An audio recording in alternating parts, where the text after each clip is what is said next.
Imagine hosting a dinner party surrounded by laughter and friends, only to discover your spouse's betrayal unfolding right before your eyes. That's exactly what happened to me after 17 years of marriage. My wife, Lauren, was the perfect hostess, graceful, charming, and seemingly devoted. But one night, her giddy confession about a weekend in Napa with her colleague revealed the truth. She wasn't just sharing wine, she was sharing secrets. The humiliation of hearing her brag about her affair at our dinner table was unbearable. But I didn't crumble. Instead, I crafted the ultimate plan to expose her lies.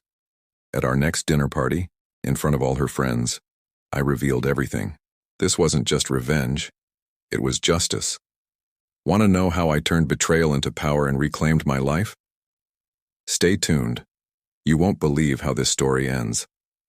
The dining room hummed with the gentle clinking of glasses and the murmur of polite conversation. The laughter that punctuated the air was warm, genuine, and entirely oblivious to the tension coiling around my chest, like a vice. For the first time in our 15 years of hosting these monthly dinner parties, I felt like an outsider in my own home. "You'll never believe what Ethan did for me last weekend," my wife Emma said, her voice a siren call that drew all attention her way. She swirled the red wine in her glass with a nonchalant flair, her lips curling into a smile that bordered on giddy. Ethan. She'd mentioned him before. A work colleague, she said, an invaluable connection, but never like this. "Oh, do tell," Sarah, our overly curious neighbor, chimed in, leaning forward with the eagerness of someone who lived vicariously through others. Emma didn't hesitate. "He surprised me with a weekend trip to the countryside. A private villa, exclusive wine tastings, the works." She chuckled, a sound so foreign it almost made me wince. Honestly, I felt like royalty. The table erupted in admiring gasps and delighted exclamations. My pulse thundered in my ears, drowning out their words. I stared at Emma, my wife of 17 years, the woman I'd built a life with, who was now shamelessly recounting her lover's grand gestures as if I were invisible. She hadn't looked at me once. "That's incredible," Sarah cooed. "You're so lucky to have someone who knows how to treat you like that." Lucky. Yes, Emma was lucky. But she hadn't mentioned the man who'd spent over a decade working late nights to provide for her whims. The man who'd bought her this house, hosted these parties, and supported her through every flight of fancy and career change. Me. It took everything in me to keep my voice steady. "It sounds like Ethan has quite the flair for romance," I said, my words slipping into the space with an almost unnatural calm.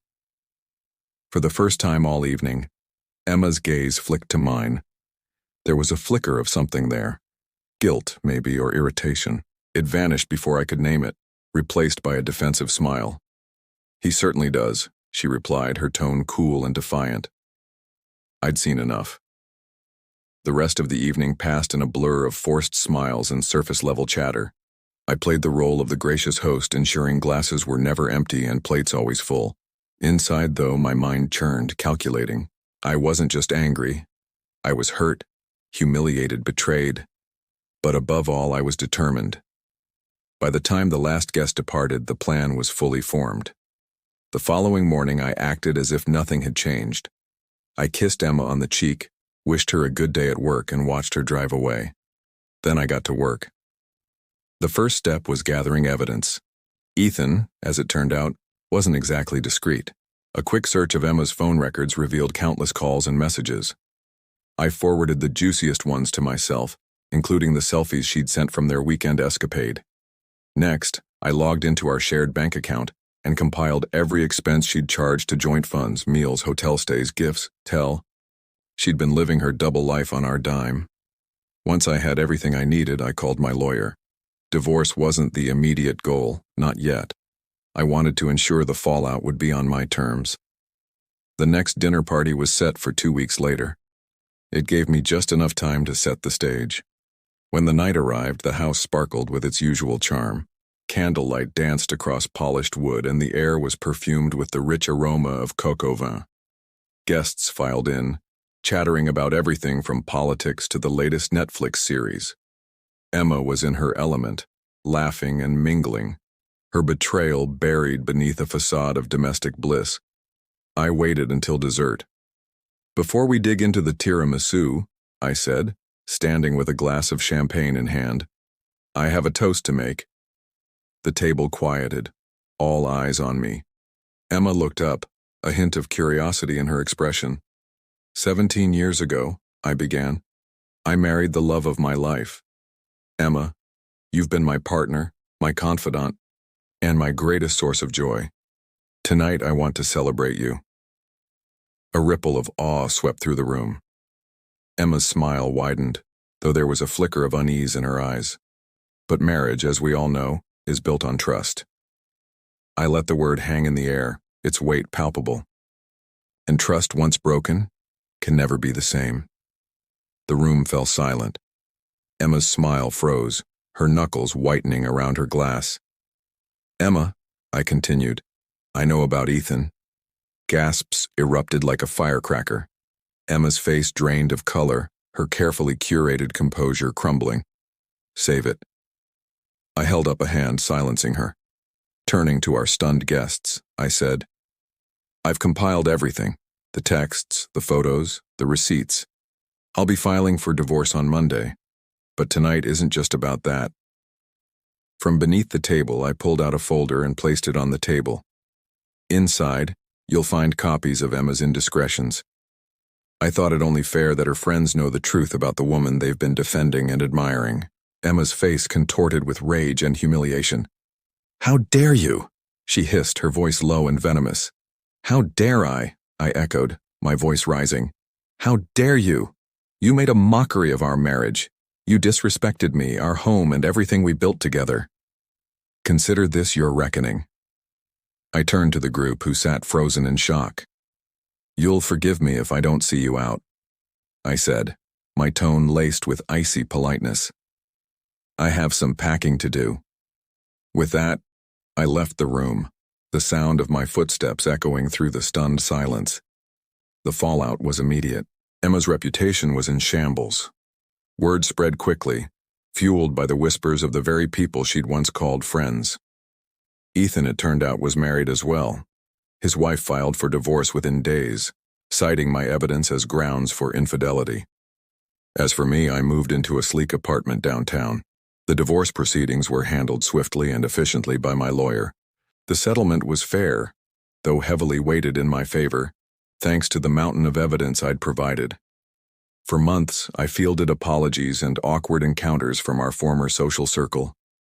Some sided with Emma, accusing me of overreacting. Others applauded my boldness, admitting they'd always suspected something was amiss. I didn't care either way. In the end, I was free. Free of the lies, the betrayal, and the woman who'd once been my world, but had ultimately proven herself unworthy of my love. And for the first time in years, I felt whole. Life after the divorce was a mix of new beginnings and unexpected challenges. Moving into my sleek, modern apartment downtown felt both liberating and alien.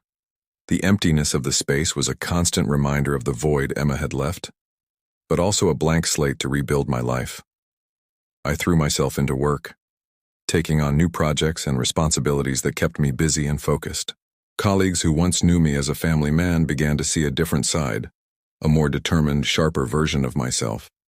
With the weight of betrayal lifted, I rediscovered passions I'd long ignored. Socially, the waters were murky. Many in our former circle avoided taking sides, but whispers were inevitable.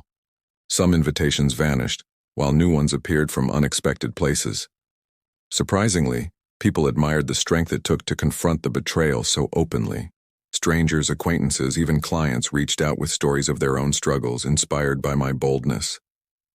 Emma, on the other hand, wasn't faring as well.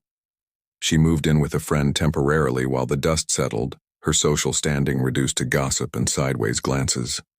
Ethan predictably disappeared from her life after his own marriage imploded. The fairy tale she'd built in her head was shattered, leaving her to pick up the pieces alone. Months turned into a year. I began exploring the dating world cautiously.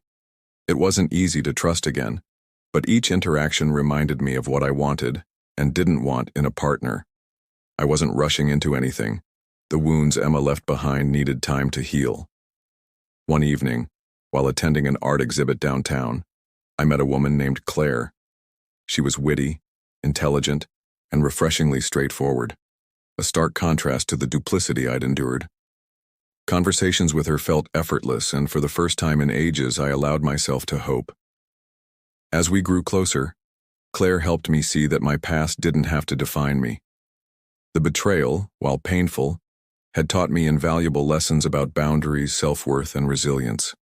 It reminded me that trust is earned, not given blindly, and that love requires mutual respect and honesty to thrive. Emma reached out once during this time, seeking closure, or perhaps redemption. Her message was brief, an apology wrapped in excuses. I didn't reply. I'd made peace with the past, and revisiting it served no purpose. By the second year post-divorce, I found myself thriving. My professional life flourished, my friendships deepened, and my relationship with Claire became something I cherished deeply.